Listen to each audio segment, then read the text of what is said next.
Hello everyone, అందరూ ఎలా ఉన్నారండి? నేనైతే సూపర్ ఉన్నానండి. మీరు కూడా సూపర్ డూపర్ గా ఉండాలని మనస్ఫూర్తిగా కోరుకుంటున్నాను. ఇవాళ మీకు మన ఛానల్లో సింపుల్ గా రుచిగా ఉండే మెంతాకుతో పచ్చడి అయితే చేసి చూపిపోతున్నానండి. చాలా రుచిగా ఉంటుందండి ఈ పచ్చడి అనేది. ఒక్కసారి అయితే నా స్టైల్లో ట్రై చేయండి.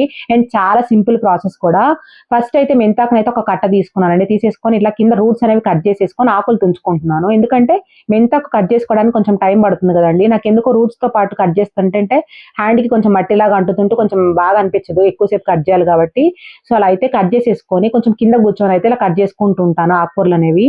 సో అప్పుడు మా పాప అయితే ఖచ్చితంగా మధ్యలోకి వస్తుందండి కొంచెం హెల్ప్ చేయడానికి. చూసారు కదా. సో అలా అయితే ఆకుల వరకు మా పాపకు కూడా అలవాటే ఇది తుంచడం. సో అలా అయితే మీకు ఒక క్లిప్పింగ్ యాడ్ చేయాలి అని చెప్పి అయితే యాడ్ చేశాను.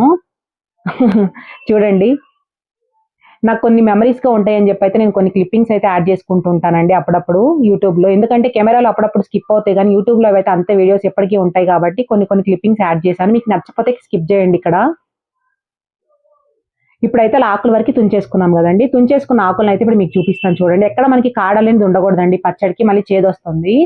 సో ఈ ఆకులను అనేది ఇప్పుడు వాష్ చేసుకుందాం. ఒక 2-3 సార్లు వాష్ చేసుకోండి. ఆ వాష్ చేసుకున్న తర్వాత వాటర్ లేకుండా కొంచెం డ్రైన్ చేసుకోండి ఆకు అనేది, ఇలా వడగిన లాంటి దాంట్లో వేసుకొని. సో డ్రైన్ అయిన తర్వాత మీకు చూపిస్తున్నాను చూడండి. వాటర్ లేకుండా ఆకు అనేది ఇలా పొడి పొడిలాడుతూ ఉండాలి. చూడండి ఇలా. ఎందుకంటే మనం ఈ ఆకుని ఫ్రై చేసుకుంటామండి. లాస్ట్‌లో ఫ్రై చేసుకునేటప్పుడు ఏంటంటే మనకి వాటర్ వచ్చి ఎక్కువ నీరు ఊది మనకి పచ్చి స్మెల్ లాగా అనిపిస్తుంది వేగిన తర్వాత గూడా. సో, ఇలా డ్రైగా ఉంటే ఏంటంటే ఆయిల్‌లో ఫ్రై చేసినప్పుడు మనకి కొంచెం ఆకనేది పొడి పొడిలాడతా వేగుతుంది కాబట్టి పచ్చడి రుచి కూడా చాలా బావుంటుంది. సో, ఇప్పుడైతే ఒక బౌల్ తీసేసుకొని ఖచ్చితంగా నిమ్మకాయ సైజ్ అంత చింతపండు అయితే వేసుకోవాలండి. ఒక కట్టకైతే పెద్ద సైజ్ కట్టకి పర్ఫెక్ట్‌గా సరిపోతుంది పులుపనేది. మనకి చింతపండు అనేది వాష్ చేసుకొని అయితే బౌల్‌లో వేసుకున్నానండి. ఇప్పుడు చింతపండులో వాటర్ పోస్తున్నాను చూడండి. ఇంత వాటరే మనకి పర్ఫెక్ట్‌గా సరిపోతుందండి ఒక కట్టకైతే. ఎక్కువ వాటర్ యాడ్ చేయకూడదండి ఈ పచ్చడికి. టేస్ట్ అస్సలు బావుండదు. ఈ పచ్చడి అనేది కొంచెం గట్టిగానే ఉండాలి. సో, ఇప్పుడైతే ఒక ప్లేట్ తీసేసుకొని దాంట్లో ఒక 20 అయితే ఎండుమిర్చి వేసుకున్నానండి. ఈ పచ్చడికి పచ్చిమిరపకాయల కన్నా, కారం కన్నా ఎండుమిర్చితోనే మంచి ఫ్లేవర్ వస్తుందండి. ఎండుమిర్చితోనే ట్రై చేయండి. ఇలా అయితే ఎండుమిర్చి అనేవి అయితే కట్ చేసుకుంటున్నాను. ఇలా కట్ చేసుకోవడం వల్ల ఎండుమిర్చి అనేది లోపల వరకు వేగి మనకి ఎక్కడ పచ్చి స్మెల్ లేకుండా ఉంటుందండి పచ్చడి అనేది. సో ఇప్పుడైతే స్టవ్ ఆన్ చేసేసుకొని బాండీ పెట్టుకున్నానండి. బాండీ హీట్ అయిన తర్వాత ఒక హాఫ్ స్పూన్ అయితే ఆయిల్ వేసుకున్నాను. ఆయిల్ హీట్ అయింది కదండి. ఆయిల్ హీట్ అయిన తర్వాత దాంట్లో ఇప్పుడు దినుసులు అనేది వేసుకోవాలండి. దినుసులు ఎక్కువ వేయకూడదు. ఇప్పుడు చూపిస్తున్నాను చూడండి. 1½ స్పూన్ ధనియాలు పర్ఫెక్ట్ గా సరిపోతుంది ఒక కట్టకి. ఒక 1 స్పూన్ ఏమో ఇక్కడ జీలకర్ర వేసుకోండి. నార్మల్‌గా అయితే అన్ని పచ్చళ్ళకి ఒక హాఫ్ స్పూన్ అన్నా లేకపోతే కొంచెం వేసుకుంటాం గదా! ఈ పచ్చడికి 1 స్పూన్ వేసుకోండి. చాలా ఫ్లేవర్ వస్తుంది జీలకర్ర వల్ల.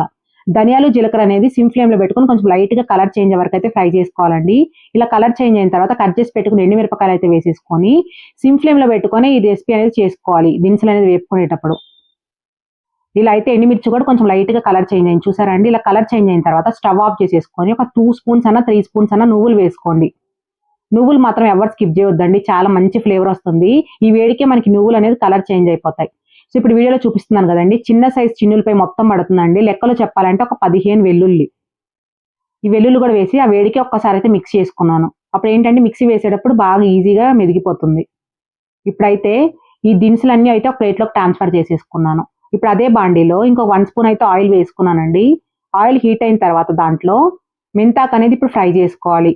ఈ మెంతాకనేది మీకు ఎంత వేగితే అంత టేస్ట్ బావుంటుందండి. పచ్చిగా ఉంటే అసలు ఫ్లేవరే మారిపోతుంది. సో, ఖచ్చితంగా మెంతాకనేది పొడి పొడిలాడుతా వచ్చే వరకైతే ఫ్రై చేసుకోవాలి. ఇప్పుడు చూడండి, వాటర్ అస్సలు యాడ్ చేయకూడదు. వాటర్ లేకుండానే ఆకనేది వేసుకోవాలి. ఇలా అయితే సిమ్ ఫ్లేమ్‌లో పెట్టుకొని ఆకనేది ఇలా వీడియోలో చూపిస్తున్నట్టు కలర్ చేంజ్ అయిపోయి కొంచెం మిక్స్ చేసేటప్పుడు మనకి సౌండ్ వస్తుందండి. అలా అయితే ఫ్రై చేసుకోవాలి. చూసారు కదా ఇలా. సో, ఈ మెంతాకనేది మనకైతే వేగిపోయిందండి. వేగిపోయిన తర్వాత అయితే స్టవ్ ఆఫ్ చేసేసుకుందాం. చూసారు కదండీ! ఆకు ఇలా ఉండాలి. బాగా దగ్గర పడిపోతుందండి ఆకనేది బాగా వేగిన తర్వాత. సో, ఇప్పుడైతే మిక్సీ జార్ తీసేసుకొని ఇప్పుడు దినుసులనేవి కూల్ అయిపోయినాయండి. కూల్ అయిన తర్వాత వేసుకోండి. అప్పుడు మనకి మంచి ఫ్లేవర్ వస్తుంది. వేడి మీద వేసుకుంటే పచ్చడి రుచి మారిపోతుందండి. ఇలా అయితే వేసుకున్న దినుసుల్లో 1½ స్పూన్ అనేది కల్లుప్పు వేసుకున్నాను.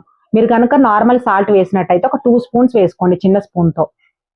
ఈ పచ్చడికి కారము, ఉప్పు పర్ఫెక్ట్‌గా సరిపోతేనే రుచి బావుంటుందండి. ఎక్కడ ఎండుమిరపకాయలనేవి తగ్గించుకొని వేసుకోకండి. మరి చప్పగా ఉంటే అస్సలు బావుండదు. ఎందుకంటే చింతపండు మనం ఎక్కువ యాడ్ చేస్తాం గదా! సో, పులుపుకి, ఉప్పుకి, కారాను పర్ఫెక్ట్‌గా ఉండాలి. సో, మూత పెట్టేసుకొని ఒక పల్స్ అయితే ఇవ్వండి. ఒక పల్స్‌కి మనకైతే ఈజీగానే మెదిగిపోతాయండి.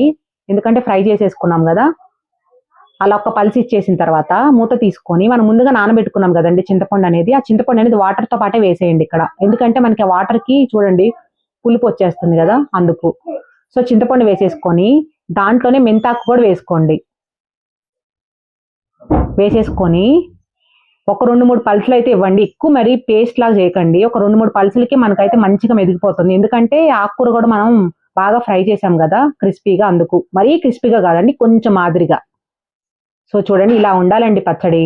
మీకు కనుక పచ్చడి కొంచెం గట్టిగా అనిపిస్తుంది అనుకున్నట్టయితే కొంచెం వేడి నీళ్లు కలుపుకోండి పచ్చడిలో. పచ్చడికి మనం తాలింపు వేస్తాం కాబట్టి ఆయిల్‌లో కొంచెం ఆయిల్‌లో వేస్తాం కాబట్టి అప్పుడు కన్సిస్టెన్సీ అనేది కొంచెం లూజ్ అవుతుందండి.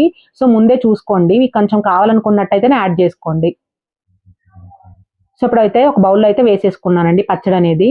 సో ఇప్పుడైతే స్టవ్ ఆన్ చేసేసుకొని ఇలా అయితే చిన్న పాన్ పెట్టుకున్నానండి. పాన్ పెట్టేసుకొని ఒక 2 స్పూన్స్ అన్నా, 3 స్పూన్స్ అన్నా ఆయిల్ వేసుకోండి. ఎందుకంటే మనకి పచ్చడి అనేది గట్టిగా ఉంటుంది కదా! ఈ ఆయిల్‌లో మనం పచ్చడి మిక్స్ చేస్తే పర్ఫెక్ట్ కన్సిస్టెన్సీ వస్తుంది.